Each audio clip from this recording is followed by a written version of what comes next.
You searched for this video because your SMS open rates are still amazing. 90%, maybe 95%, and you're wondering why your sales aren't following. Here's the answer. SMS is the highest trust channel marketers have.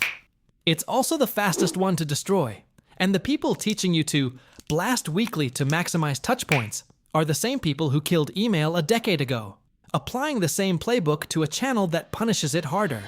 The math has changed. Carrier filters got smarter. 10 DLC compliance in the US adds real cost per send. The European Union added explicit consent requirements. And your customer's phone, once a calm 2-message-a-week place, now gets 15 promotional SMS per week from brands they barely remember opting into. That's inbox saturation. The customer's brain has quietly split SMS into 2 folders. Transactional SMS, order confirmations, 2-factor codes, delivery updates, still gets read in 2 seconds and welcomed. Marketing SMS gets opened, ignored, resented, and eventually unsubscribed. The sender brand gets blacklisted in conversation. Your open rates stay at 90% because the customer is checking whether the message is actually transactional. When it's not, they close the app angrier than before. The leverage is the opposite of what you've been told. 5 moves.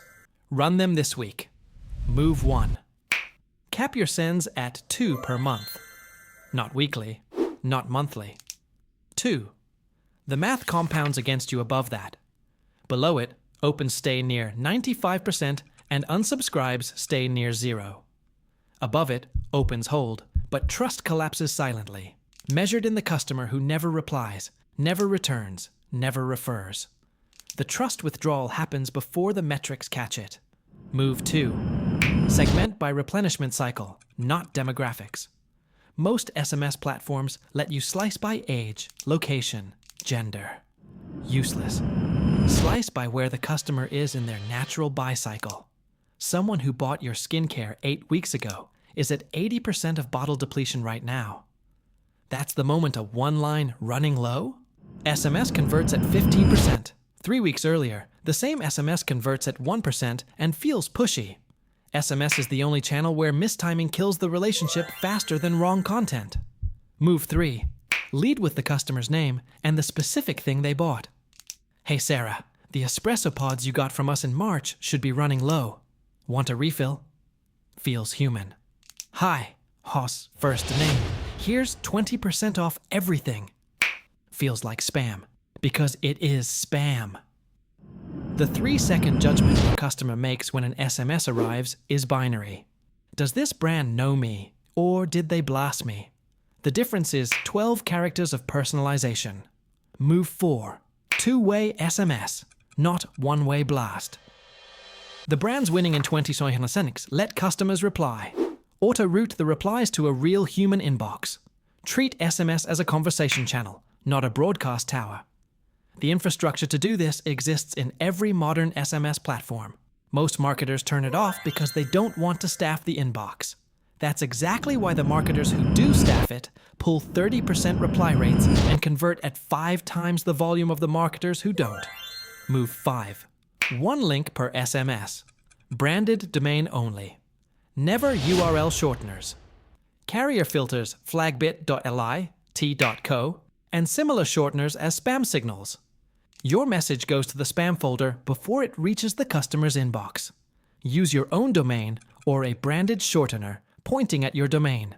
Your delivery rate jumps from 70% to 95% for the price of a 5-minute DNS configuration. All 5 moves share one mechanism. SMS is high trust because it's been protected. Trust is finite. Every promotional SMS you send is both a 1-cent platform cost and a 0.5% trust withdrawal. 2 sends a month for 12 months equals 24 trust withdrawals a year. 8 sends a month equals 96. The discipline of restraint compounds. The discipline of volume collapses. That's the entire game. Most SMS marketing content on YouTube is vendor-funded. Built to sell you more sends, more automations, more drip sequences, none of which serve your customer. The marketers winning in 2026 sound boring on a feature comparison. They send less. They time better. They reply more. and their channel keeps converting while everyone else's flatlines. So here's your assignment for the next 90 days. Pick one of the 5.